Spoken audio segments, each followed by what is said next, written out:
तर राज ठाकरेंनी पवारांवर केलेल्या टीकेनंतर आता अजित पवार विरुद्ध राज ठाकरे असा सामना रंगलाय। नाशिकमध्ये असणाऱ्या कार्यक्रमामध्ये अजित पवारांनी आपल्या भाषणातून राज ठाकरेंच्या वक्तव्यांचा चांगलाच समाचार घेतलाय।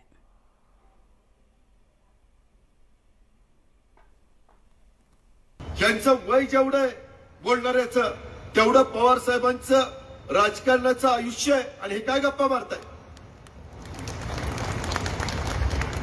मला एक सांगा, यांना पण काही काळ 95 ते 99 ज्यावेळेस भाजप शिवसेनेचं सरकार होतं त्यावेळेस यांना काही कामं करता आली असती ना।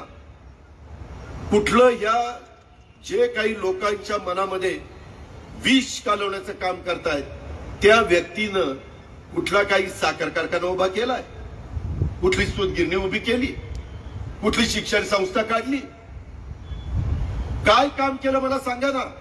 ठीक आहे बाबा, तुम्ही स्वतः नाही केलं, दुसऱ्यांची संस्था उभी करायला काही मदत केली, कधी शब्द खर्ची केला, काही विजन दाखवलं? अहो साधी विकास सोसायटी काढली नाही पठ्यानी, दूध सोसायटी नाही, टरबूज खरबूज सोसायटी नाही, कापूस सोसायटी नाही, मजूर सोसायटी नाही। हे सोसायट्या तर त्यांना कळतच नसतील काय सोसायट्या आणि नुसती उचललीची लावली टाळ्याला।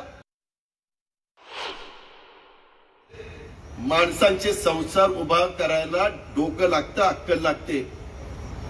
धुडगूस घालायला मोडतोड करायला अक्कल लागत नाही। आज मात्र एका वेगळ्या पद्धतीनं या लोकांच्या मनामध्ये आज सगळेजण आपण वेगवेगळ्या जाती धर्माचे लोक गुण्या गोविंदांनी नांदतोय ना, कुठं अडचण आहे? तरी 15 दिवसांनी एखादी सभा संध्याकाळी दिवस मावळल्यानंतर पुन्हा विकायचं नाही। सूर्य मावळल्यानंतर जरा वातावरण बरं असल्यानंतर नॅपकिन कुठे नॅपकिन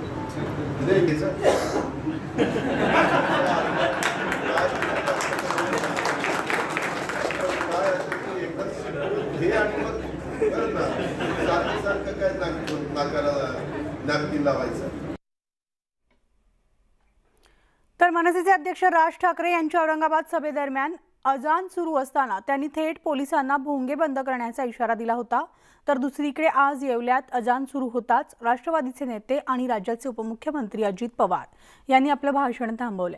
ही आपली संस्कृती असून आपण सर्व धर्माचा आदर करतो असं म्हणत अजितदादांनी राज ठाकरेंना टोला लगावलाय।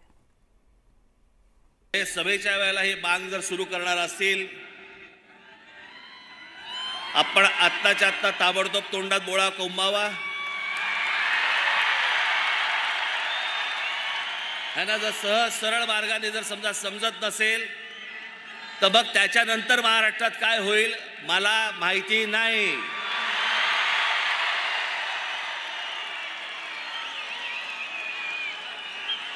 इथे जे कोणी पोलीस अधिकारी असतील त्यांना मी सांगतोय आत्ताच्या आत्ता जाऊन हे पहिल्यांदा बंद करा।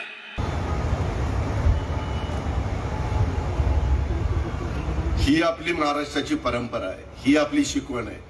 प्रत्येकाने प्रत्येक जातीचा धर्माचा पंथाचा आदर केला पाहिजे। एकमेकाच्या बद्दल शत्रुत्व स्वीकारून काही घडणार नाही, काही तुमच्या माझ्या राज्याचं भलं होणार नाही।